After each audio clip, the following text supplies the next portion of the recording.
So today I want to talk to you about something called delayed gratification and how a certain song, for me, made it all make sense.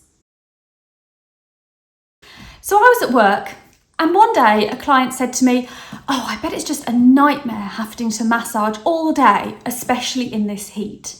And it made me think, I don't come to work to be comfortable. That is not meant to be my time of comfort. Work is meant to be hard, and at work I seek discomfort so that when I find comfort, I understand that that is comfort. I listened to an interview with Catherine Ryan recently who said exactly the same. She was at some job where they were trying to pander to her every need. Did she have enough of this? Did she have enough of that? Did she need anything else? And she clearly stated, I don't come to work to be comfortable. Work is meant to be uncomfortable, to push the boundaries, to create a growth mindset.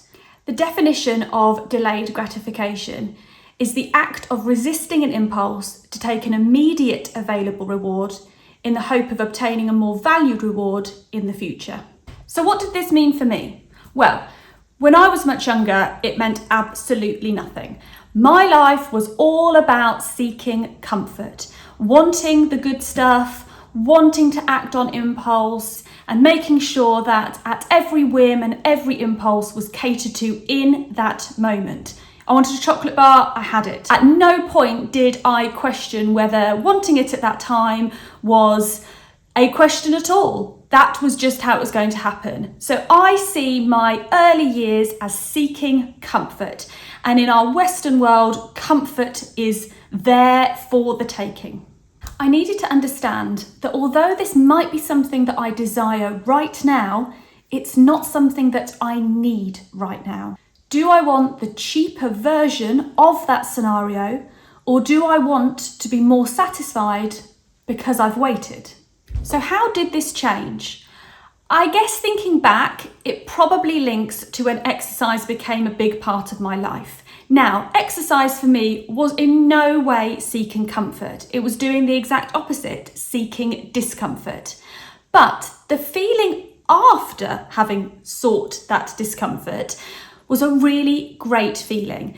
And things that I did after that, like perhaps had a long soak in the bath if it was my day off, or eating my breakfast or having a coffee, started to feel even more sweeter for having done something that was uncomfortable to begin with.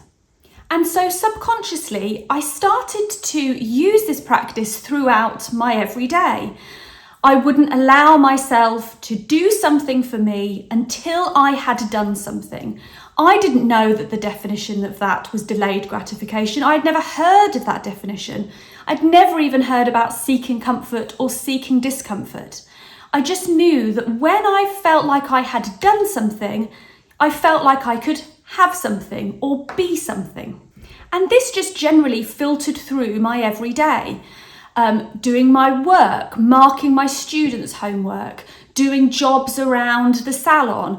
I always felt like I needed to do something before I was able to almost reward myself. And I know there's lots of schools of thought on this, that we shouldn't have to feel like we're rewarding ourselves for time or things that we need or want. However, it felt good. And when I could see people around me who didn't practice that method, I couldn't understand how they were able to allow themselves to have or do something without having put the work in. And a term of phrase would really be proof of work. Prove that you've done the work and then get the reward for having done that work. So I believed over time that I really became quite a master of delayed gratification. Everything in my day I would think through really carefully and reward myself at periods for having done what I needed to get done. I'd look at my to-do list, I'd get a few jobs done, and then I'd reward myself or I'd treat myself, whichever term of phrase you want to use, with a coffee. And I would really enjoy that coffee much more than I would have if I had just got up and allowed myself to have it when I truly wanted it, which was first thing. And then I had a really enlightening conversation with somebody recently.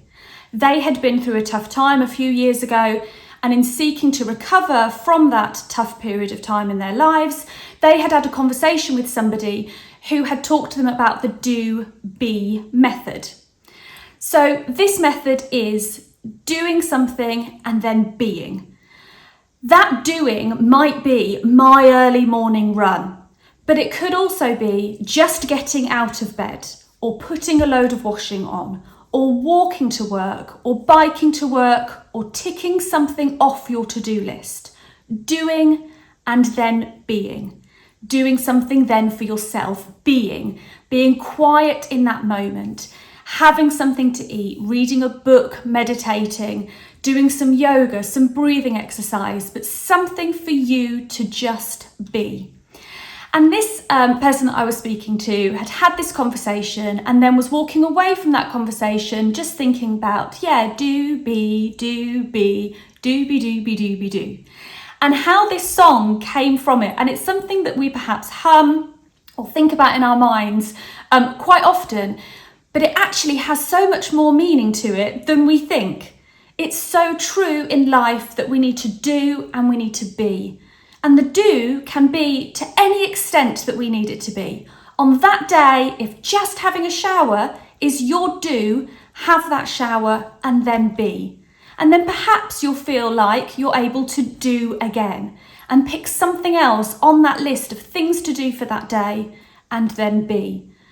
And splitting our day up into those do and be's can help us to navigate through things that we need to face head on, but also to allow ourselves that time to just be, and be in whatever moment and whatever method we need to find that balance in our lives. So these words, delayed gratification, seeking comfort, seeking discomfort, they really all mean the same, and it all comes down to do, be do, be do, be do.